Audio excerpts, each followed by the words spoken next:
miliar. 16 miliar. Boleh turun dong, jangan 16. Oke, silakan Pak. Artinya gini loh, ini akan kita selesaikan udah angkanya, tapi jangan segitu.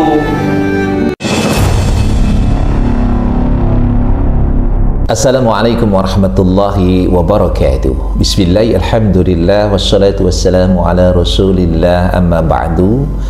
Selamat berjumpa kembali di AJ Dakwah TV. Semoga kita semua senantiasa diberikan kesehatan dan keberkahan oleh Allah Subhanahu wa taala. Amin ya Allahu ya rabbal alamin. Permasalahan gereja di Cianjur diselesaikan oleh Kang Deddy Mulyadi. Permasalahan gereja di Cianjur diselesaikan oleh Kang Deddy Mulyadi dengan luar biasa. Sebagaimana kita ketahui bahwa salah satu gereja di Cianjur itu terlibat hutang piutang dengan Bank Perkreditan Nasional atau BPN, di mana kemudian gereja itu dinyatakan sudah disita dan harus dikosongkan oleh pihak gereja karena pihak gereja tersebut tidak mampu membayar pinjaman atau utang piutang dengan pihak perbankan senilai 6 miliar yang kemudian sudah lebih dari 5 tahun gagal bayar, sehingga hutang itu diakumulasi menjadi 16 miliar. Kemudian Kang Deddy Mulyadi merespon dengan cepat permasalahan ini, bahkan beliau menyelesaikan masalah ini secara cepat dengan memberikan solusi yang sangat luar biasa.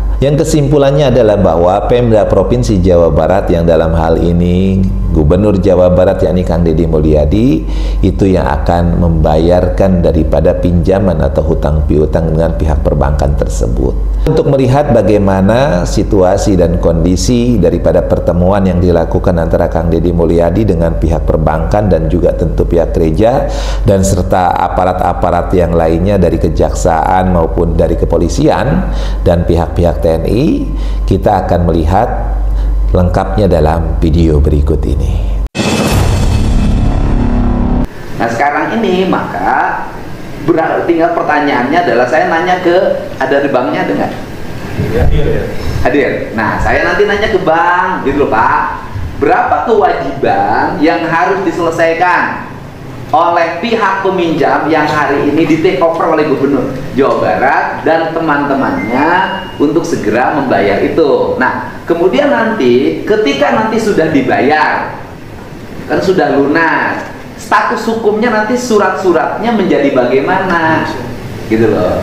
Kan harus berarti kan karena sudah dilunasin oleh oleh saya dan teman-teman, berarti hak kepemilikannya bergeser kan. Nah ketika hak kepemilikan bergeser, berarti kan ini akan diserahkan pada gereja dan selanjutnya harus dibalik nama atas nama gereja, bukan atas nama pribadi atau perorangan. Jadi sekarang tunggakan Pak Doni Tarutung entah di mana itu. Betul. Ya kan namanya Doni Tarutung entah di mana kan. Iya, betul. Kemudian semuanya 6 miliar. Total pokoknya Pak. Pokoknya 6 miliar. Pokoknya 6 miliar. Dengan bunga? Dengan bunga itu kita hitung total sampai hari ini di angka semuanya ya Pak. Termasuk biayanya itu sekitar 16,8 miliar. Jadi total utangnya, utang piutangnya itu dengan bunga itu 16 miliar. Betul Pak. 16 miliar. Kalau beli mau berapa jualnya? Dari Bapak, mohon maaf ya, namanya berapa Pak? Kalau saya 6 miliar aja. Karena iya kan? Iya. Karena kan yang saya kemarin sanggupin 6 miliar. Kalau 16 miliar kepala saya. Karena izin Bapak, mohon maaf, karena kami dari 2019 seperti yang Bapak Bapak Ibu mungkin bisa search, kami selalu tepat melunasi, tepat membayar bunga kepada para simpanan, para penabung, para deposit. Tahu Pak, saya tahu. Kalau nggak tepat langsung marah. Untung saya nggak nyimpan di situ. Jadi Bapak menjualnya berapa? Kita yang kalau yang saya sampaikan tadi Pak, ya sekitaran total tagihan apa? 16 miliar itu. Iya, betul. Kemahalan Pak. Gak apa-apa Pak, nanti Ya saya pilih yang gerejanya aja deh, saya ini pilih. sifatnya negosiasi Pak, Oh, bisa iya. berserah. Ya kalau yang gerejanya aja boleh nggak? Plus akses jalan. Satu set Pak, mohon maaf. Jadi nggak bisa dijual sebagian. Betul. Tapi dijual keluar juga susah pada gerejanya. Ada kuburan. Ada kuburan. Ya, palingan begini Pak, memang bukan izin untuk proses pengambilan SKPDA kami lanjutkan Pak, untuk dilakukan eksekusi pemosongan. Itu paling bisa kami lakukan. Jadi sakleknya di situ ya. Betul Bapak. Jadi sifatnya sekarang itu menjadi jual beli. Betul Bapak. Boleh turun dong, jangan 16. Boleh, silakan Pak. Artinya gini loh, ini akan kita selesaikan mudah angkanya, tapi jangan segitu. Dari video tadi kita bisa melihat bagaimana suasana yang dibangun oleh Kang Deddy Mulyadi dalam pertemuan tersebut, penuh dengan kehangatan dan kekeluargaan. Ya, kita bisa melihat bagaimana masing-masing pihak kemudian mengemukakan pandangan, pendapat serta hal-hal lain ya, yang saling satu dengan yang lainnya terlihat sangat tidak ada ketegangan, santai, rileks dan penuh dengan kekeluargaan. Yang intinya adalah dapat disimpulkan bahwa ternyata dari pihak gereja ini memang itu memiliki utang piutang pinjaman senilai 6 miliar yang gagal bayar atau tidak dibayar selama hampir lebih dari 5 tahun. Maka kemudian pihak perbankan itu sesungguhnya sudah melakukan menarik aset yang ada yang dijaminkan itu, ya diantaranya adalah gereja itu sendiri ya, yang kemudian minta dikosongkan karena memang tidak mampu dibayar daripada pinjaman yang dilakukan oleh orang-orang yang dianggap dahulu adalah mereka memiliki kewenangan terhadap gereja itu. Jadi gereja itu dipinjamkan ya, entah untuk apa Pak pendetanya dulu itu meminjam ya. Kalau kita lihat dari awal 3,5 dari bank yang lain, dari Artagraha ya, jadi pihak terdahulu itu meminjam uang senilai 3,5 miliar dengan menjaminkan gereja dan beberapa tanah yang lainnya yang kemudian di take over oleh pihak Bank Perkreditan Nasional dan di top up menjadi angka 6 miliar dan ternyata gagal bayar ya, dari tahun dikatakan di situ dari tahun 2019, dari tahun 2019 itu tidak dibayarkan sampai tahun 2025 sekarang, dan kemudian tanah itu dinyatakan sudah milik dari pihak perbankan dan akan diperjualbelikan. Jadi kalau ingin mengambil kembali tanah itu atau gereja itu maka harus dibayar. Nah, awalnya meminjam 6 miliar tetapi kemudian karena berbagai macam hal ya berkaitan dengan dunia perbankan maka nilainya maka nilai yang harus dibayar itu menjadi 16 miliar. Nah, ini apa yang dibicarakan di dalam pertemuan tersebut. Setelah pertemuan tersebut, maka Kang Deddy Mulyadi beserta dengan pendeta gereja tersebut mengadakan konferensi pers. Nah, untuk lebih lengkapnya apa yang dinyatakan oleh pihak gereja dan pihak Kang Deddy Mulyadi, kita saksikan pada video berikut ini. Assalamualaikum warahmatullahi wabarakatuh.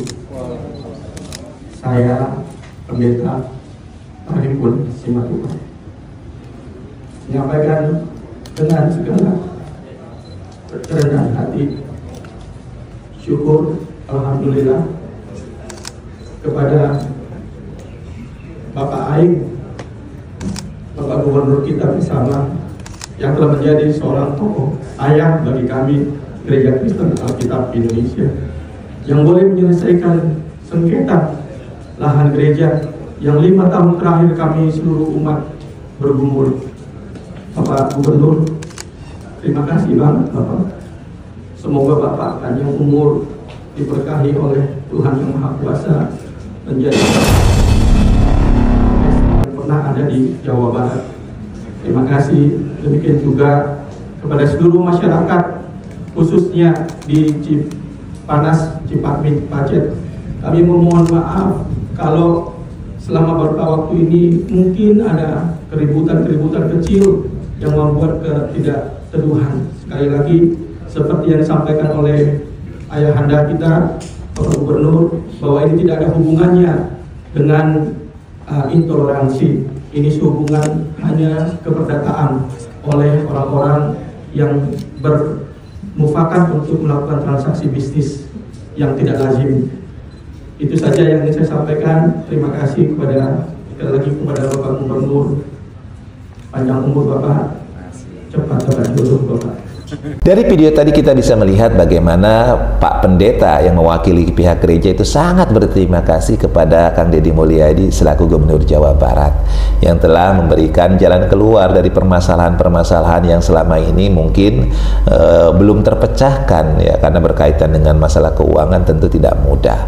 Dan alhamdulillah dalam bahasa yang lebih indah mungkin Kang Deddy Mulyadi ini adalah jawaban dari doa-doa yang dipanjatkan oleh para pendeta dan oleh Pak Pendeta dan para jamaahnya. Nah, ini ucapan terima kasih dari Pak Pendeta tadi yang mewakili jamaah daripada gereja tersebut. Nah, untuk melihat bagaimana tanggapan Kang Deddy Mulyadi berkaitan dengan apa yang disampaikan oleh Pak Pendeta ini, kita saksikan pada video berikut ini. Terima kasih teman-teman wartawan yang menunggu. Kami sudah melakukan pertemuan dengan jajaran Forkopimda Kabupaten Cianjur, kemudian dari gereja apa namanya? Gereja Kristen Alkitab Indonesia, dan dari pihak perbankannya, dari Bank Supra, kemudian bank apa lagi? Bangkar dan Bank TKI. Bahwa peristiwa ini bukan peristiwa keagamaan, tapi peristiwa keperdataan. Peristiwa keperdataan itu dimulai dari anaknya pendeta yang sudah meninggal pada orang Islamnya almarhum pendeta siapa? Pak Timbul Panggabean memiliki putra bernama Doni Panggabean. Doni Panggabean itu di akta notaris merupakan ahli waris dari Pak Timbul Panggabean yang sudah disetujui oleh 4 saudaranya. Kemudian ada 4 bidang tanah yang dijaminkan ke bank, yang awalnya nilainya 6 miliar, kemudian mengalami top up dan waktunya sangat panjang, hari ini berubah menjadi 16 miliar karena itu perbankan. Dan sifat hari ini sebenarnya bukan lelang atau eksekusi yang dilakukan oleh pengadilan, tetapi tanah tersebut termasuk tanah yang menjadi gereja sudah milik dari ketiga bank tersebut. Dan selanjutnya langkah berikutnya adalah nanti saya dan beberapa teman yang terkumpul akan membeli tanah tersebut. Tentunya ada negosiasi harga, tidak 16 miliar, mudah-mudahan ke harga dasar, dan itu nanti dilakukan oleh lawyer saya. Sehingga pertama, kegiatan untuk beribadahnya tetap berjalan. Yang kedua, proses negosiasi jual beli dari tanah itu akan dilakukan oleh tim lawyernya pemerintah Provinsi Jawa Barat. Barangkali itu saja, masalahnya sudah selesai, kedua belah pihak sudah saling memaafkan, dan pihak kependetaan juga akan mencabut gugatan ke pengadilan. Dan ini akan diselesaikan secara musyawarah. Ucapkan terima kasih. Dari video-video tadi kita bisa mencatat beberapa hal. Yang pertama adalah kita bisa melihat seorang sosok pemimpin yang berlaku adil kepada seluruh warga masyarakatnya, yang menyayangi seluruh warga masyarakatnya, yang dia hadir ketika warga masyarakatnya membutuhkan, dan dia mampu memberikan solusi terhadap permasalahan yang menimpa kepada warga masyarakatnya. Inilah sosok Kang Deddy Mulyadi, seorang sosok pemimpin yang sangat luar biasa, yang mampu memberikan keamanan, kenyamanan kepada warga masyarakatnya. Mudah-mudahan apa yang dilakukan oleh Kang Deddy Mulyadi ini ditiru juga oleh para pemimpin di negeri ini.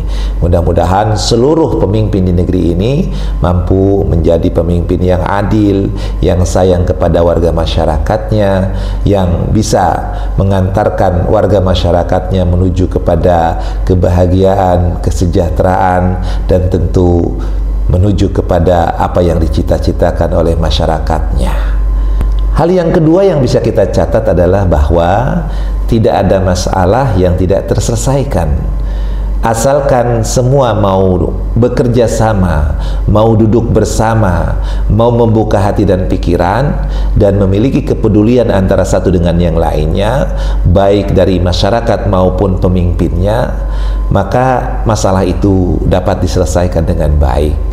Nah, kita bisa melihat bagaimana kerjasama yang luar biasa dari pemimpin, kemudian orang yang bermasalah, dan seluruh elemen-elemen yang berkaitan di dalamnya memiliki niat yang tulus yang sama untuk menyelesaikan masalah, maka masalah itu terselesaikan secara baik. Intinya adalah bahwa masalah itu dapat diselesaikan dengan baik asalkan semuanya memiliki niat yang baik dan caranya adalah cara yang baik. Yang dalam hal ini tentu kita butuh kepemimpinan, butuh sosok yang mau peduli terhadap sesamanya, yang mau peduli terhadap masyarakat yang dipimpinnya. Nah, mudah-mudahan kita doakan bersama Kang Deddy Mulyadi, Allah Subhanahu wa Ta'ala senantiasa berikan kesehatan dan keberkahan, dan Kang Deddy Mulyadi mudah-mudahan Allah berikan perlindungan dan pertolongan dari berbagai macam hal yang akan mengancam keselamatan beliau. Mudah-mudahan kita warga masyarakatnya senantiasa mampu memberikan dukungan yang maksimal untuk Kang Deddy Mulyadi. Jaga terus Kang Deddy Mulyadi, ya, support terus program-program Kang Deddy Mulyadi, dukung semua kebijakan Kang Deddy Mulyadi yang pro rakyat menuju Jawa Barat yang istimewa. Mudah-mudahan video ini bisa memberikan manfaat. Wallahul muwaffiq ila aqwamit thariq. Assalamualaikum warahmatullahi wabarakatuh.